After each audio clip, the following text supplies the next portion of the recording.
Fantastic Mr. Fox, Chapter 9. Mr. Fox Has a Plan.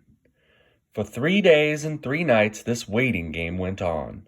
How long can a fox go without food or water? Boggis asked on the 3rd day. Not much longer now, Bean told him.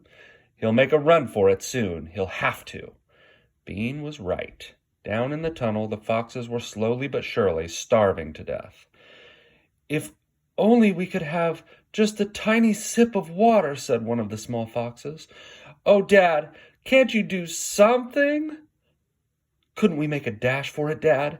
We'd have a little bit of a chance, wouldn't we? No chance at all, snapped Mrs. Fox.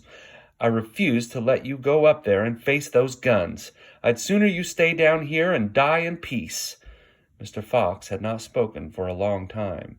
He had been sitting quite still, his eyes closed, not even hearing what the others were saying.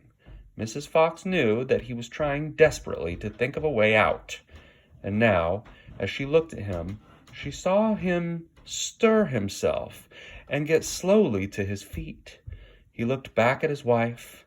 There was a little spark of excitement dancing in his eyes. What is it, darling? Said Mrs. Fox quickly.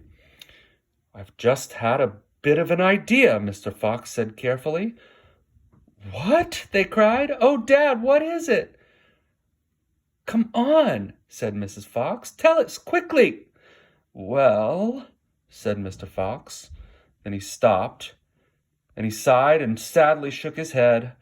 He sat down again. It's no good, he said. It won't work after all. Why not, Dad? Because it means more digging, and we aren't any of us strong enough for that after 3 days and nights without food. Yes, we are, Dad, cried the small foxes, jumping up and running to their father. We can do it. You see if we can't. So can you. Mr. Fox looked at the 4 small foxes, and he smiled. What fine children I have, he thought. They are starving to death, and they haven't had a drink for 3 days, but they are still undefeated. I must not let them down.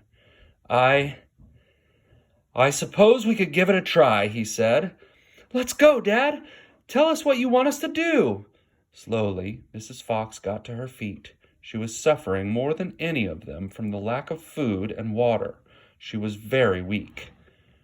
I'm so sorry, she said, but I don't think I am going to be much help. You stay right where you are, my darling, said Mr. Fox. We can handle this by ourselves.